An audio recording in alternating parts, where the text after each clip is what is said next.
ఓం శ్రీకృష్ణ పరబ్రహ్మణే నమః. ఈరోజు మీ ముందుకు ఆత్మ పరమాత్మ అనే అంశాన్ని గురించి వివరిస్తాను. మొదటిగా ప్రార్థన. నమః శ్రీ వెంకటేశాయ శుద్ధ జ్ఞాన స్వరూపిణే వాసుదేవాయ శాంతాయ శ్రీనివాసాయ మంగళం. మనస్సును జయించిన యోగులు శీతోష్ణాలు, సుఖదుఖాలు, మానావమానాలు ఈ ద్వంద్వాలకు అతీతంగా ఉన్నతమైనటువంటి స్థానంలో ఉంటారు. ఇటువంటి యోగులు ప్రశాంతతతో భగవద్భక్తి యందు స్థిరచిత్తంతో ఉంటారు. అందుకనే జితాత్మానః ప్రశాంతస్య పరమాత్మా సమాహితః శీతోష్ణసుఖదుఃఖేషు తథా మానావమానయోః జ్ఞానవిజ్ఞానతృప్తాత్మా కూటస్థో విజితేంద్రియః యోగీ యుంజీత సతతం ఆత్మానం రహసి స్థితః. అసలు ఆత్మ పరమాత్మ వేరు కాదు. అలాగే వాసనారహిత జీవనానికి పరమాత్మ అన్యమూ కాదు. ఇలా ఆత్మ పరమాత్మలను అద్వైతం కాక ఏకంగా అంగీకరించటమే ఆత్మయోగం. భగవద్గీత చెప్పే ఆత్మ సంయమ యోగం. జననం మరణం అన్న ఆలోచన లేకుండుటయే యోగం. కర్మాచరణే తప్ప కర్మఫలాసక్తి లేకుండుటయే యోగ సాధన. అవకాశతత్వంపై కాకుండా శాశ్వత తత్వంపై బుద్ధి నిలపడమే బుద్ధియోగం. సాధనతో ప్రాపంచికమైనటువంటి మోహానురక్తి లేకుండుటయే బుద్ధులం కావడం. దేహాన్ని తొడుక్కున్న మానవ రూపమే సర్వస్వం, సర్వం కాదు అన్న తెలివి ఎప్పుడైతే ఉంటుందో అప్పుడే యోగ జీవనం. అవును, మన మానవ రూపం ఏదో ఒకనాడు అరూపం అయ్యే తీరుతుంది. ఉత్తమం అనుకున్న వ్యక్తి, ఉన్నతం అనుకున్న వ్యక్తిత్వం సైతం కాల ప్రవాహంలో అదృశ్యమయ్యే తీరుతాయన్న స్పృహనే ఆత్మజ్ఞానం కలిగిస్తుంది. మానవ రూపాన్ని చేరడానికి పూర్వం అదృశ్య ఆత్మగా తన అస్తిత్వాన్ని నిలబెట్టుకుంటూ వచ్చిన ఆత్మ జీవాత్మ రూపేణ మానవ దేహంలో తన అస్తిత్వాన్ని చాటుకుంటూ దేహత్యాగంతో మళ్ళీ అదృశ్య ఆత్మగానే కాల ప్రవాహంలో కాంతులీనుతూ ఉంటుంది. తనకు తాత్కాలిక చిరునామాగా ఉన్న దేహాన్ని అశాశ్వతం చేస్తూ అదృశ్యంగానే తన శాశ్వత చిరునామాను ప్రకటించుకుంటుంది. మానవాన్ని మించిన దివ్యత్వం, దివ్యత్వాన్ని మించిన విశ్వత్వంతో తన అస్తిత్వాన్ని చాటుతూ ఉంటుంది. ఇదంతా యోగ సాధన ఫలితం. అదే ఆత్మయోగం. ఆత్మస్థితి ఒక ఖగోళ భాండంగానే మన మనసుల్లో మొదలవుతుంటుంది. కారణం మన సైకిక్ బీయింగ్స్ కాబట్టి. అంటే మనం మానసిక జీవులం.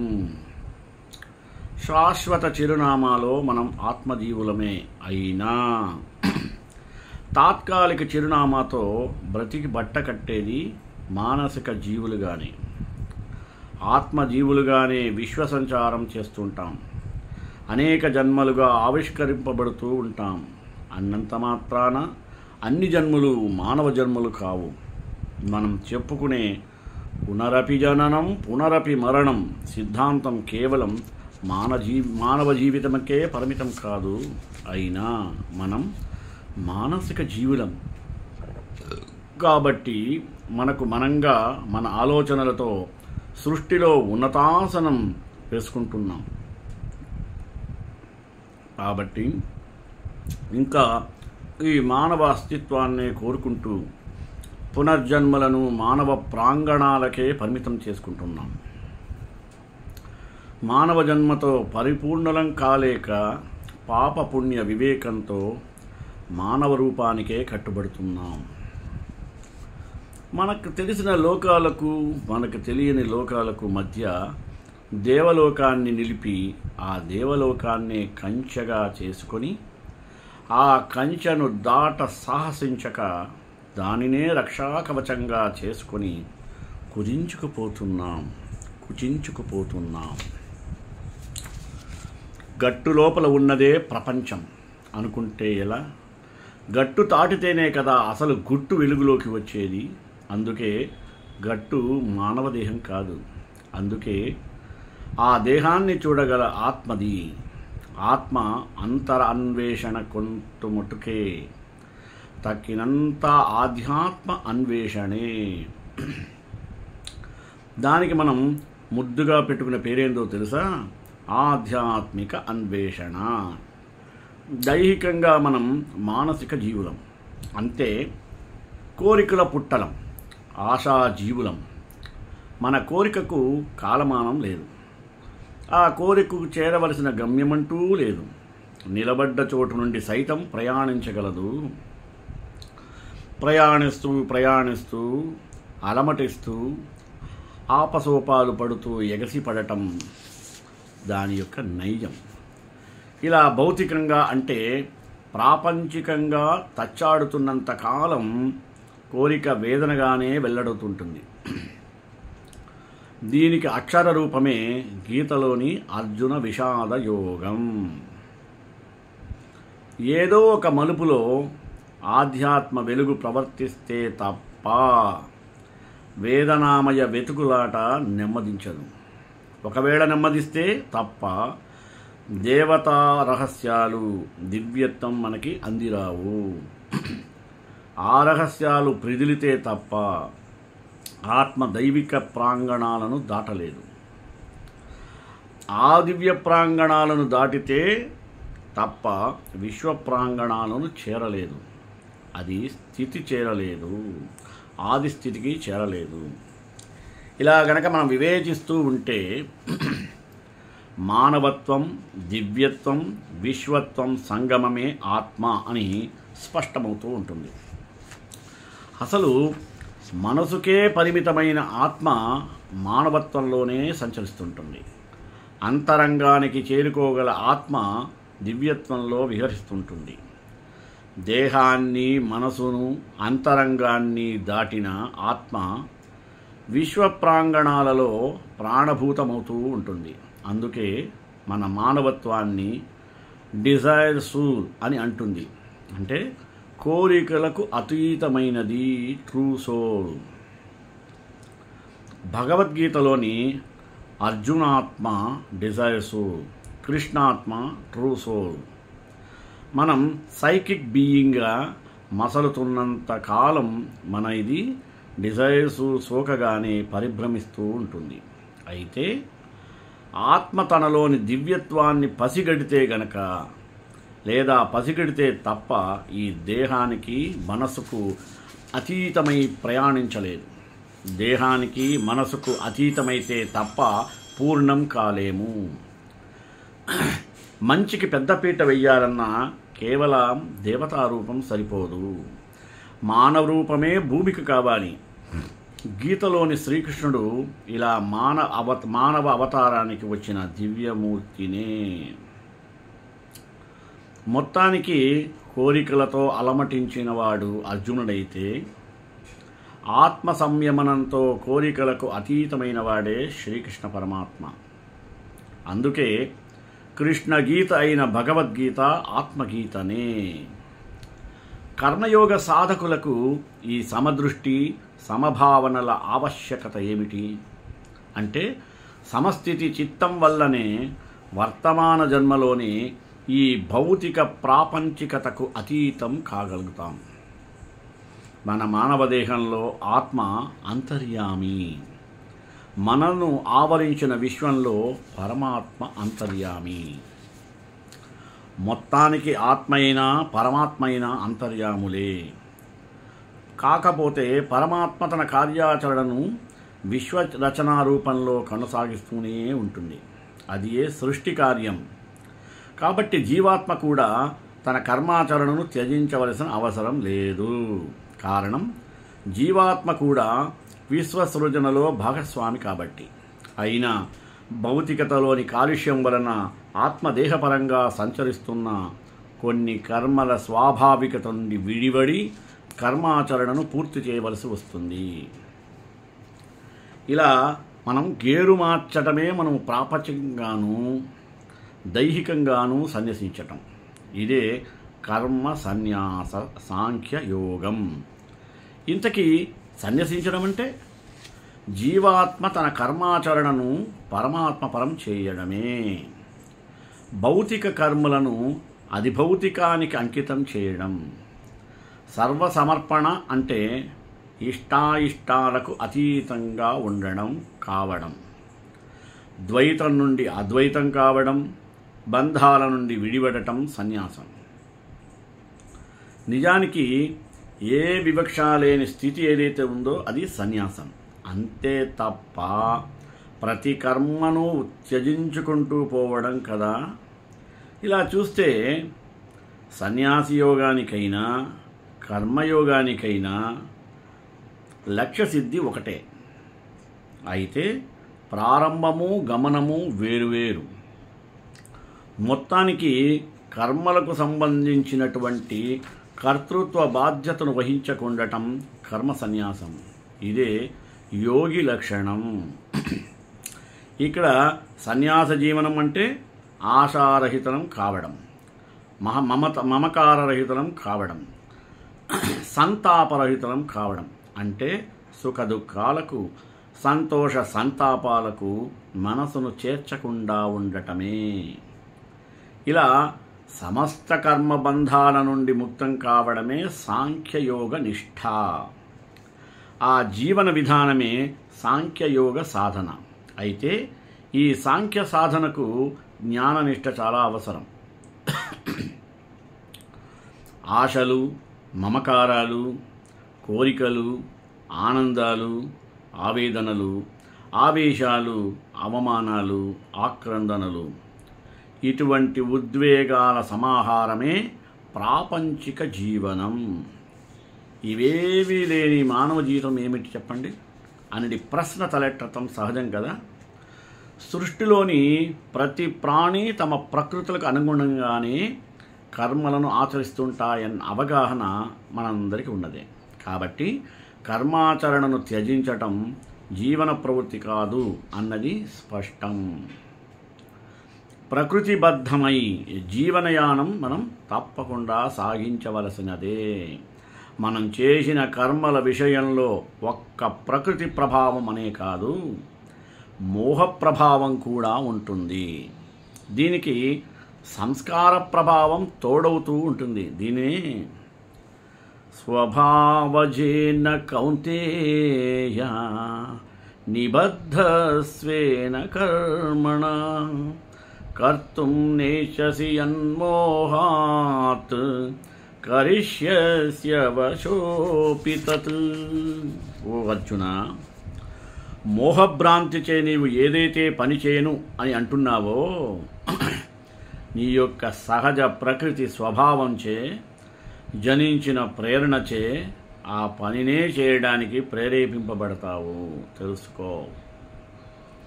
మనం ఎంత కాదుంటున్నా, వద్దనుకుంటున్నా, స్వభావ కర్మ వర్తమాన కర్మను ప్రేరేపిస్తుంటుంది, ప్రభావితం చేస్తుంటుంది.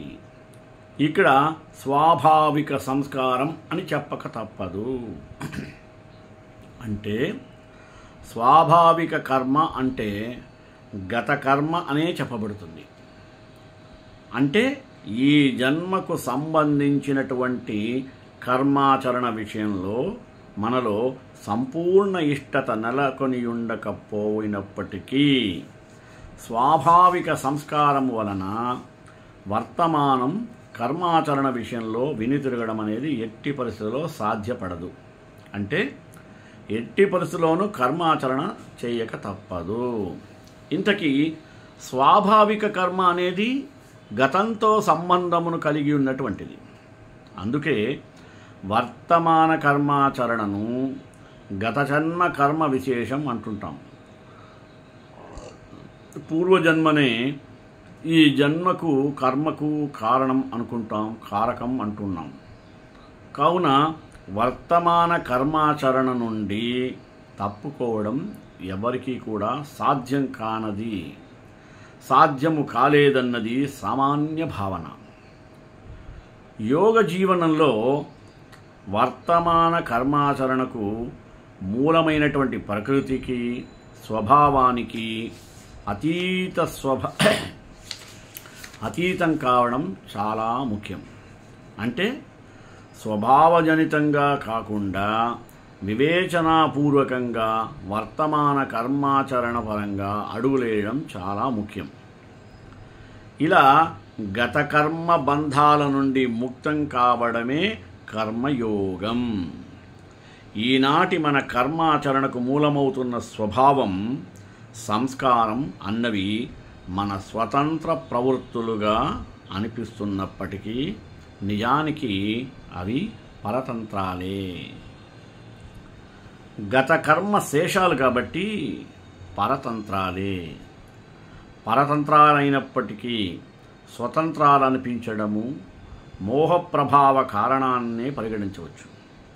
ఇలా కర్మను అర్థం చేసుకునే ప్రయత్నంలో కర్మల సంస్కారాలే ఈ జన్మ స్వభావాలు అనేటువంటి సత్యాన్ని, వాస్తవాన్ని మనం అంగీకరించక తప్పదు. గతము ప్రకృతి అయితే వర్తమానే స్వభావం. నాటి ప్రకృతి ప్రతిబింబమే నేటి స్వాభావిక సంస్కారం. ఇంతకీ కర్మాచరణ పరంగా మనం చేసే యోగ సాధన ఏమిటి చెప్పండి? అంటే మమతాసక్తికి దూరం కావడమే కర్మయోగానికి భూమిక. మన ఇంద్రియాలను, మనసును, బుద్ధిని, దేహాన్ని అంతఃకరణ శుద్ధి పరంగా వినియోగించడం కూడా యోగ సాధన కిందే వస్తుంది. ప్రాపంచికమైనటువంటి లేదా భౌతికమైనటువంటి దైహిక స్వార్థాన్ని వదిలిపెట్టి నిష్కామ భావనతో యోగ జీవనాన్ని సాగించటం ఏదైతే ఉందో అది కర్మయోగం అంటారు. నిష్కామ భావనతోనే యోగ సాధకులమైన మనం కర్మబంధనం నుండి విడిపడగలుగుతాం.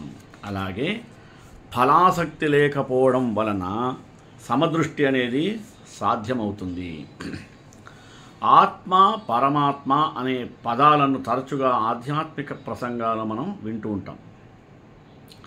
అనేక మంది స్వామీజీలు లేదా ఆధ్యాత్మికవేత్తలు ఆత్మ పరమాత్మల గురించి వారి యొక్క ఆధ్యాత్మిక ప్రసంగాల్లో వివరిస్తూ ఉంటారు.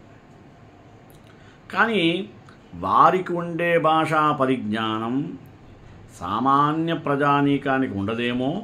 అందువలన కొన్ని గంటల పాటు వారి ప్రసంగాలు విన్నప్పటికీ ఆత్మ, పరమాత్మ అంటే అర్థం ఎవ్వరూ చెప్పలేకపోతున్నారు. ఇక్కడికి అందరికీ అర్థమయ్యేలా ఒక విషయం చర్చించుకోవాలంటే ఆత్మ, పరమాత్మ అనేవి రెండు ఒకదానికి మరొకటి పర్యాయ పదాలుగా చెప్పుకోవచ్చు. ఒకే వస్తువుకు ఉండే రెండు నామార్థాలే అవి. అది ఎలా అంటే పరమాత్మ అంటే భగవంతుడు, ఆత్మ ఆయన యొక్క ప్రతిబింబం. అంటే ప్రతి జీవిలో ఉన్నది ఆయన ప్రతిబింబమని ప్రతి ఒక్కరూ భావించవచ్చును. ఇదే విషయాన్ని కురుక్షేత్ర సంగ్రామ సమయంలో భగవానుడు శ్రీకృష్ణుడు తన భక్తాగ్రేసరుడైనటువంటి అర్జునునికి వివరించాడు. ఏమన్నాడు? ఓ ఈ అర్జున, ఈ సమస్త సృష్టి యందును ప్రతి ఒక్క జీవిలోనూ నేను నిండి ఉన్నాను. నా యొక్క ప్రతి స్వరూపమే ఆత్మస్వరూపాన ఆ యొక్క జీవులన్నింటిలోనూ నిండి నిబిడీకృతమై ఉన్నది.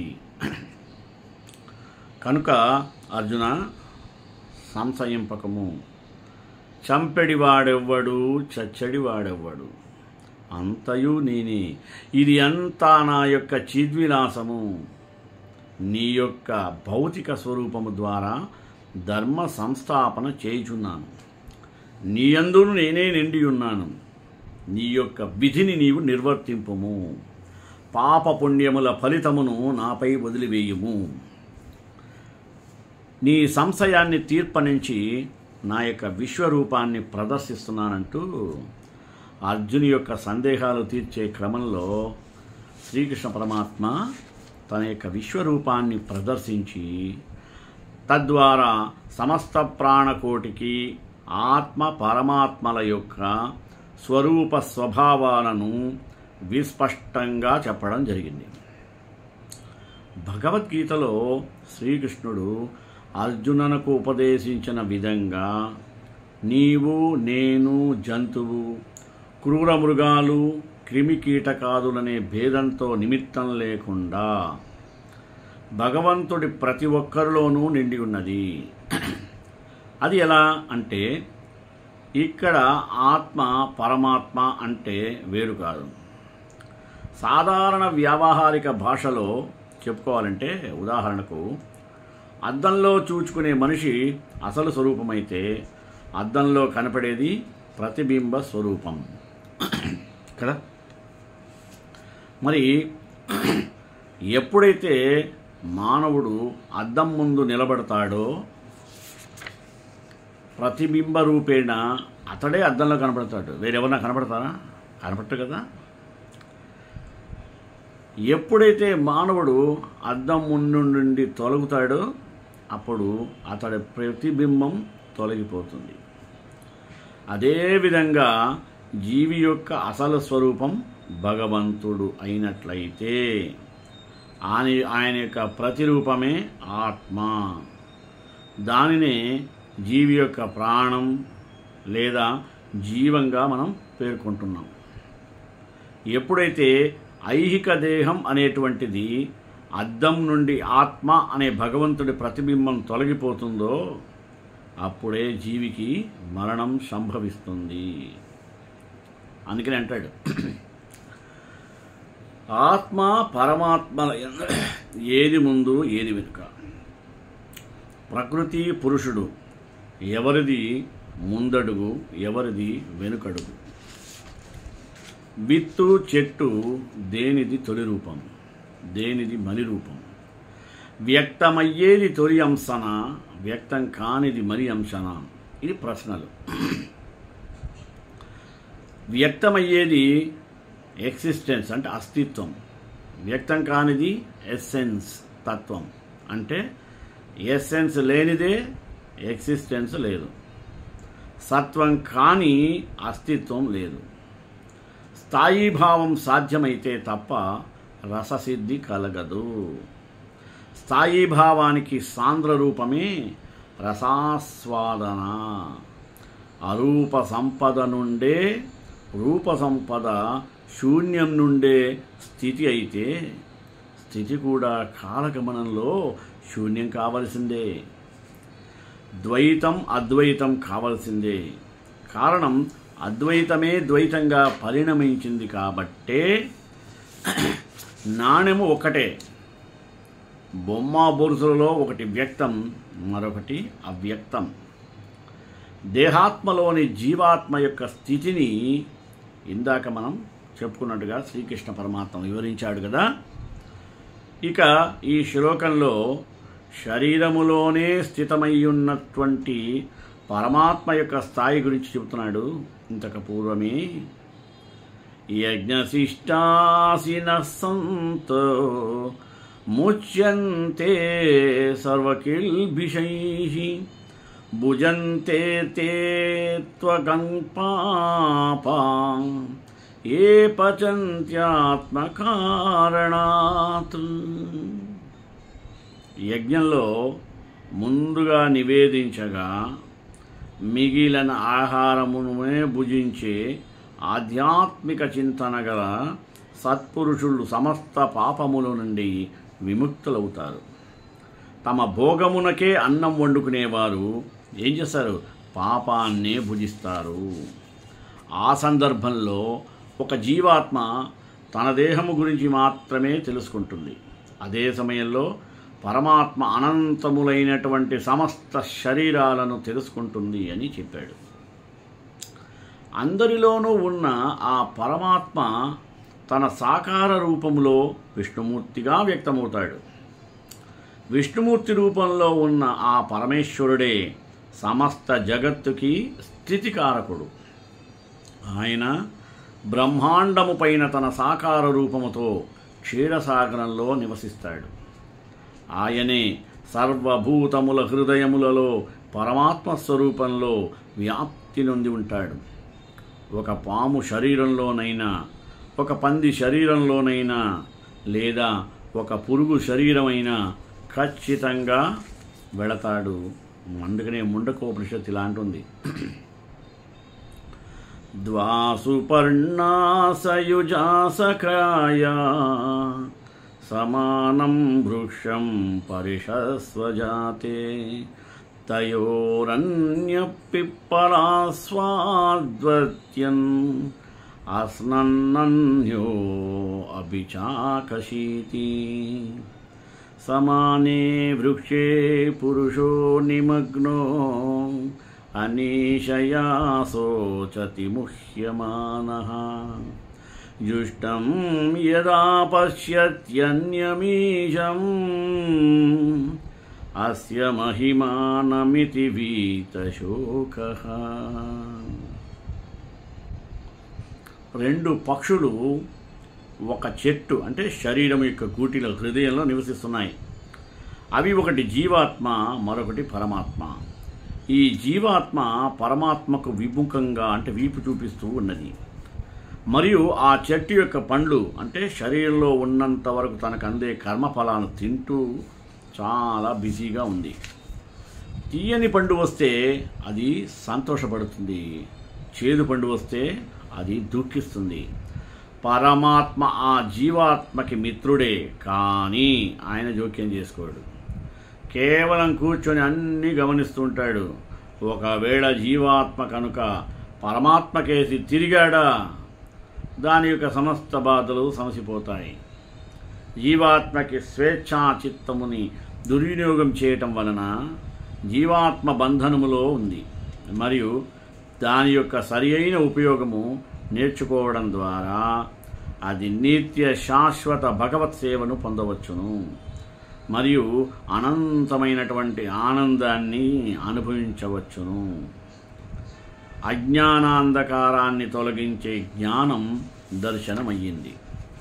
అజ్ఞానంతో అంధకారంలో పడి కొట్టుమిట్టాడే వారికి, అహంకారం అనే చక్రంలో పడి గిర్రగిర్రా తిరిగేవారికి అతితీష్మతాం తమోంధం గాఢమైన చీకటిలో ఆత్మ ఏమిటో, ఎందుకు మనం ఇక్కడికి వచ్చామో కూడా తెలుసుకోకుండా ఇందులోనే పడి కొట్టుకునే వారిని కూడా తరింపజేయడానికి వచ్చినటువంటి గురువు ఉపదేశ గ్రంథం ఇది. రుచి ఉండి శ్రద్ధ ఉండి జ్ఞానులను ఆశ్రయించి ప్రార్థన చేస్తే పెద్దలు చేసే ఉపదేశం తప్పకుండా తరింపజేస్తుంది. అందులో సందేహం లేదు. అజ్ఞానులని కూడా జ్ఞానులుగా, భగవంతుని పరికరాలుగా తీర్చిదిద్దే మహోపదేశాన్ని గురువు మనకి ఉపదేశించారు. గురువుని మించిన దైవం మరొక్కటి లేదని, ఈ మోక్షాన్ని కలిగించే మార్గాన్ని అనుసరించమని చేసిన ఉపదేశం ఆత్మ విషయంలో కానీ పరమాత్మ విషయంలో కానీ మనం చీకటిలో ఉన్నాం. చీకటిలో ఉండడం అంటే ఏమిటంటే కన్ను ఉంటుంది, వస్తువు ఉంటుంది, కానీ ఆ వస్తువును చూసే శక్తి మనకు చాలదు. మధ్యలో ఆవరించి ఉన్న చీకటిని తొలగించి కంటికి ఆ వస్తువును గనక కనిపించేసేట్టుగా మధ్యలో వెలుతురు కావాలి. వెలుతురునిచ్చేటువంటి దీపం కావాలి. అనాదిగా అంటే అంటిపెట్టుకున్న కర్మవాసనల దొంతరకు లెక్కలేనన్ని పేరుకున్నాయి. మనలో జ్ఞానం అనేది సహజంగానే ఉంది, కానీ అజ్ఞానాన్ని పైకి తెచ్చుకోవడానికి గురువులు తమ జ్ఞానాన్ని తోడుగా ఇచ్చి పైకి తెస్తారు. ఇది వరకు మనల్ని అడ్డే పొరలని దాటి వచ్చే శక్తిని గురువులు ఉపదేశం ద్వారా ఇస్తారు. వారి ఉపదేశంలోనికి వెళ్ళి క్రమేపీ కర్మవాసనలు తొలగతాయి. ఆధ్యాత్మ దీపం కొత్తగా వస్తువులను తెచ్చి చూపదు. వస్తువు అక్కడే ఉంటుంది, కానీ దీపాన్ని వెలిగించి పెట్టుకొని ఉన్నంత వరకు ఆ వస్తువుని కనిపించేటట్టు చేస్తుంది. ఆత్మస్వరూపాన్ని, పరమాత్మ స్వరూప స్వభావాలను స్పష్టపరిచే దీపాన్ని మహర్షి వెలిగించి పెట్టాడు. అది ఎంత గొప్పదైనా వేదాన్ని అనుసరించేదే కావాలి, అప్పుడే అది ప్రమాణయోగ్యమవుతుందని తెలియజేస్తూ శ్రేయకాంతాయ కళ్యాణ నిదే నిదేధ్రాం శ్రీ వెంకట నివాసాయ శ్రీనివాసాయ మంగళం. మంగళాశాసనపరైర్మదాచార్య పురోగమై సర్వైః శౌర్వైరాచార్యై సత్కృతాయాస్తు మంగళం.